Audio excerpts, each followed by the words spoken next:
pagi, Pak Saiful. Selamat pagi, Kut. Apa kabar sekarang, Pak Saiful? Luar biasa baik.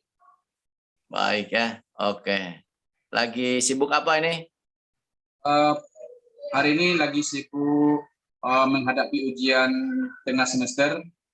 Kemudian lagi sibuk akan memasuki bulan suci Ramadan dengan beberapa kegiatan keagamaan di masing-masing rumah ibadah di Kota Padang. Ya. Baik, sebentar lagi kita akan mengadakan sesi coaching. Coaching adalah melakukan fasilitasi untuk menemukan tujuan dengan memperjelasnya, menemukan langkah-langkah yang terbaik dan sumber daya yang diperlukan. Apakah Pak Saiful siap? Siap, Kut, siap. Baik, luar biasa. Nah, selama sesi coaching ini, saya akan mendukung, mendengarkan, dan bertanya kepada Pak Saiful. Apakah Pak Saiful berkenan?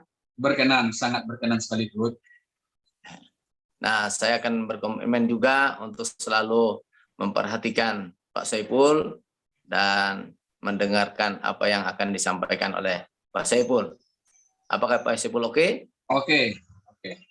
Nah, jadi sesi coaching kita ini sekitar 15 menit. Apakah siap? Siap. Baik, Pak Saiful, apa yang akan Pak Saiful inginkan secara spesifik di akhir daripada sesi coaching ini? Saya menginginkan nantinya dalam rangka memasuki bulan suci Ramadan ini, saya ingin lebih spesifik nantinya bagaimana semua kegiatan keagamaan di sekolah saya bisa berjalan dengan lancar. Baik. Nah, kalau demikian, apakah ini realistis bisa dikerjakan? Sangat realistis sekali, Bud. Baik ya. Dalam waktu berapa lama ini bisa dijangkau? Maksudnya selesai coaching atau bisa ini, Bud? Setelah coaching ini bisa dijangkau berapa lama waktu ini? Mungkin setelah coaching ini mungkin kita perlu menyiapkan waktunya lebih kurang 1 minggu seperti itu, Bud. Baik. Kalau demikian, Pak Saiful, apa kondisi saat ini yang terjadi?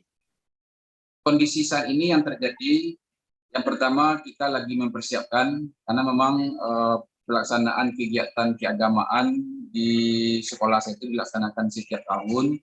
Berarti tentu kondisinya sudah ada, artinya kita mengevaluasi. Hasil evaluasi yang untuk tahun kemarin tentu kita akan menjadikan sebagai patokan untuk melaksanakan kegiatan tahun sekarang.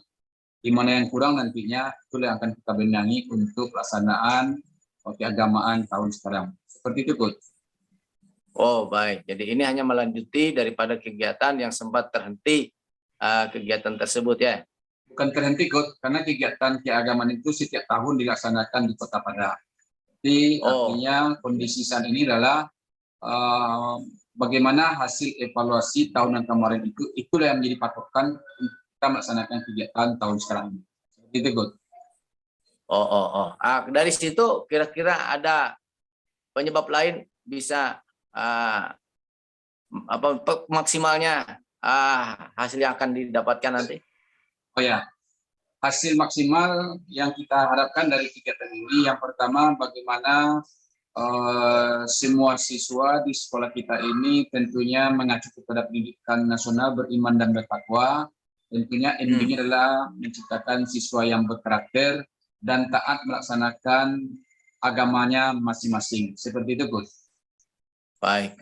Jadi rencana ini untuk maksimal bisa anak-anak itu hidupnya dengan pendidikan agama akan mempunyai kehidupan yang berkarakter begitu, ya, Pak Saiful ya? Betul. Kalau demikian, apa langkah-langkah yang Pak Saiful akan lakukan? Yang pertama langkah-langkahnya tentu ada persiapan. Persiapannya tentu membuatkan surat tugas untuk guru-guru, menempatkan guru-guru di rumah ibadah masing-masing. Yang kedua, membagi siswa sesuai dengan agamanya masing-masing. Kemudian Ya. nantinya memberikan buku agenda kepada siswa sehingga kegiatan bisa diikuti dengan baik oleh semua siswa. Seperti itu, Coach. Baik, baik. Nah, dengan demikian rincian tadi, apa sumber daya yang sudah disiapkan atau ada dari Pak Saiful? Yang pertama sumber daya yang kita siapkan adalah guru-guru. Guru-guru dalam hal ini adalah sebagai pembimbing kegiatan dan kepala sekolah sebagai tim monitoring kegiatan, sehingga dengan sumber daya yang ada ini kita bisa melaksanakan kegiatan itu di rumah ibadah masing-masing. Karena di rumah ibadah masing-masing nantinya itu sudah disiapkan narasumber. Kalau untuk pesantren itu disiapkan para ustadz, kalau untuk di gereja mungkin disiapkan itu adalah para pembina agamanya, begitu juga di BIS juga ada instruktur-instruktur yang sudah berpengalaman untuk mengambil kegiatan itu. Seperti itu, Coach. Baik.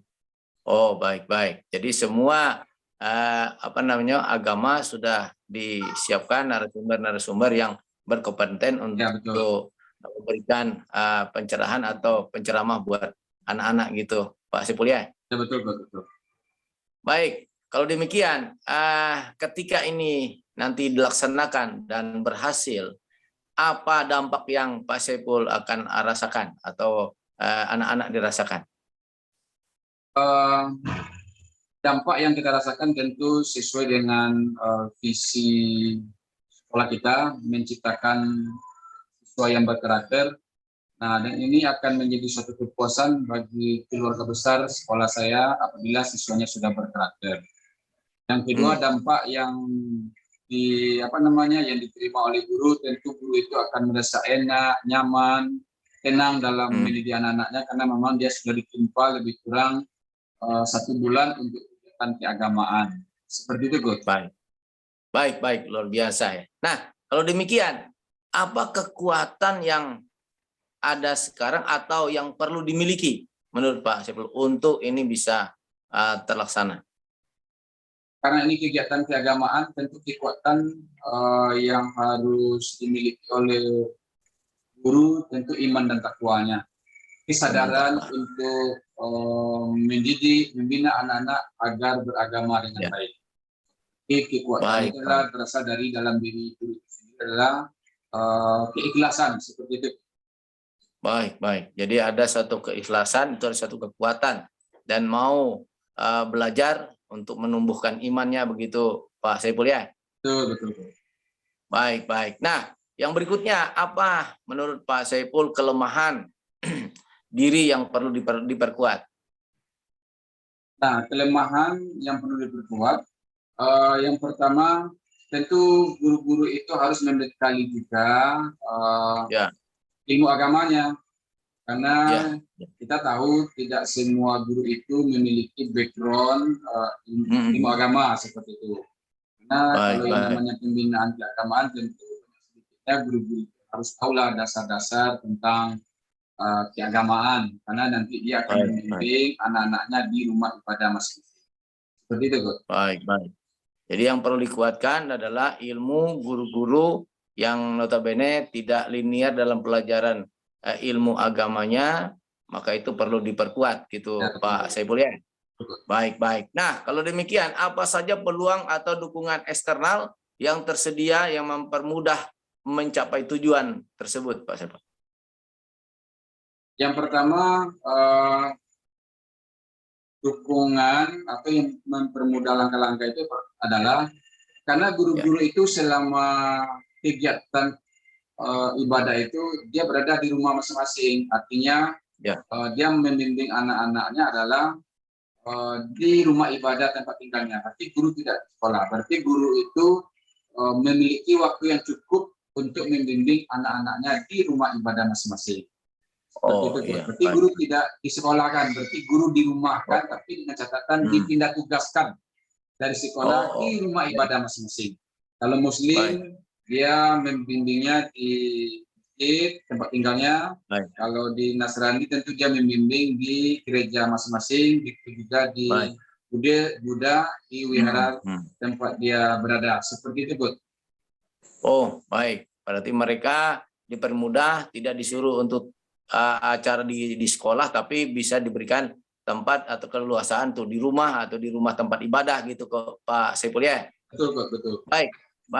Nah, kalau demikian, apa saja tantangan atau kesulitan eksternal yang dapat terjadi?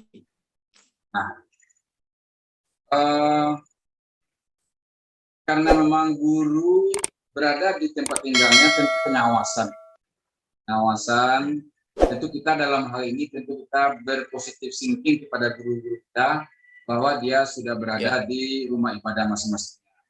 Nah, semua guru itu kan berpencar tempat tinggalnya. Kan kesulitan bagi kita untuk melakukan pengawasan.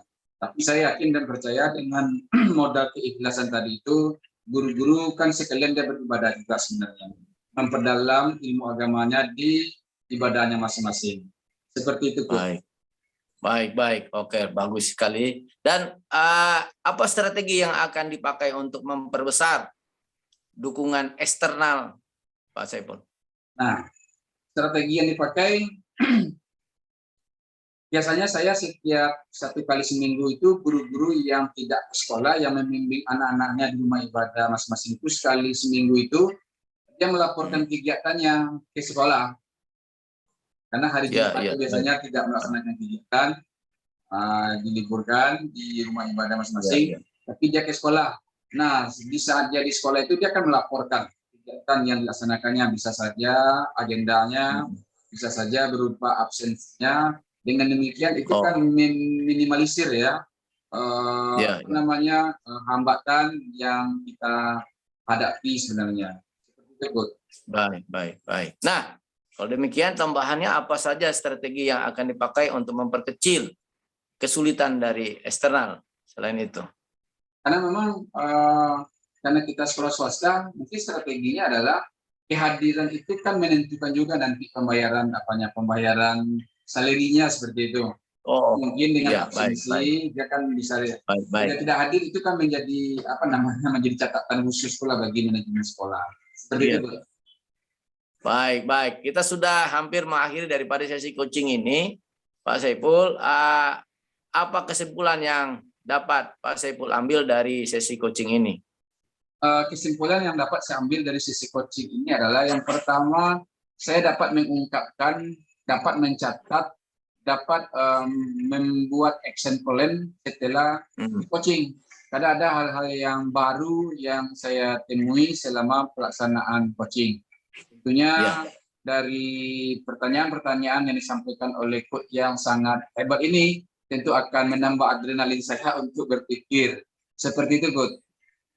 Baik, luar biasa. Jadi ada suatu nilai tambah di dalam pola berpikir Pak Saiful untuk menuju suatu tujuan. Nah, kalau demikian, kapan ini akan dilaksanakan? Pelaksanaan kegiatannya ini kita laksanakan pas di waktu bulan puasa. Kalau kegiatan prosesnya sudah kita laksanakan dengan mempersiapkan administrasi. Seperti itu, Bu. Iya. Nah, kalau dilihat dari kalibrasi standar keyakinan Pak Saiful, itu kalau dari 0 sampai 10 itu sekitar berapa? Saya memiliki keyakinan itu yang ke-8. Angka 8. Wah, luar biasa. Kenapa angka 8? Apakah nggak bisa naik lagi? Bisa sebenarnya, dan ini kan tergantung pengawasan ini. Karena memang sekolah itu kan ditutup. Guru-guru kan di rumah. Jadi ini kan tergantung apakah guru itu melaksanakan apa tidaknya, kita kan tidak tahu.